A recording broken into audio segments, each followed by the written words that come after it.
અધિકારી એમ કહે છે કે કર્મચારીઓને ટાર્ગેટ આપવામાં આવે છે અને આરોગ્ય મંત્રી કહી રહ્યા છે કે કઈ ટાર્ગેટ જેવું હોતું નથી।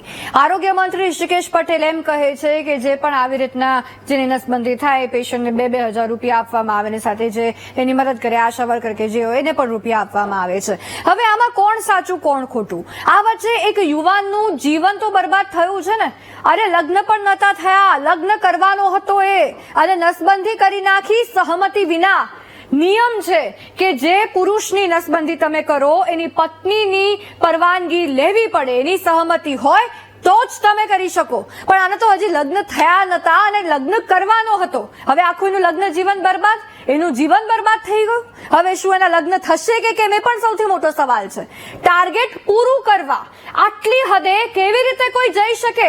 અને જો આરોગ્ય મંત્રી એમ કહેતા હોય કે કઈ ટાર્ગેટ જેવું નથી ને અધિકારી એમ કહેતા હોય કે ટાર્ગેટ આપવામાં આવે છે તો સરકારને એ વસ્તુ જોવાની જરૂર છે, ધ્યાન રાખવાની જરૂર છે કે શું થઈ રહ્યું છે નીચે।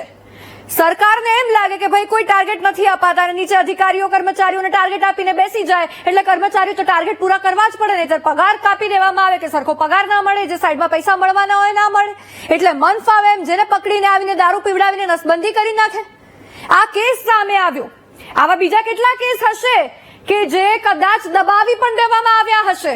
આ તો યુવાનમાં હિંમત કહેવાય કે યુવાન પોતાના નામ જાહેર કરીને કહે છે કે મારી સાથે આવી રીતના કૌભાંડ થયું છે અને આરોગ્ય મંત્રી શું કહે છે કે નસબંધીનું કોઈ કૌભાંડ નથી।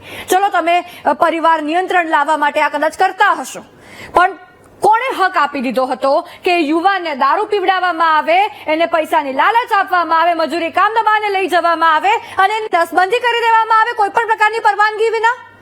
આ મામલે ઊંડાણપૂર્વક તપાસ થવી જ જોઈએ। રાજ્યની સરકારને, તંત્રને જો જનતાની ચિંતા હોય ને તો આવો, ગ્રાઉન્ડ પર આવો, ગામડે ગામડે જઈને ફરો, તપાસ કરો, ટાર્ગેટ પૂરા કરવા હજી કેટલા લોકો હેરાન થયા છે જાણો અને તેમને વિરુદ્ધ કડકમાં કડક કાર્યવાહી કરો ને ન્યાય આપો આવા લોકોને કે જે આવી રીતના ટાર્ગેટ પૂરા કરવાના ચક્કરમાં હેરાન થયા છે।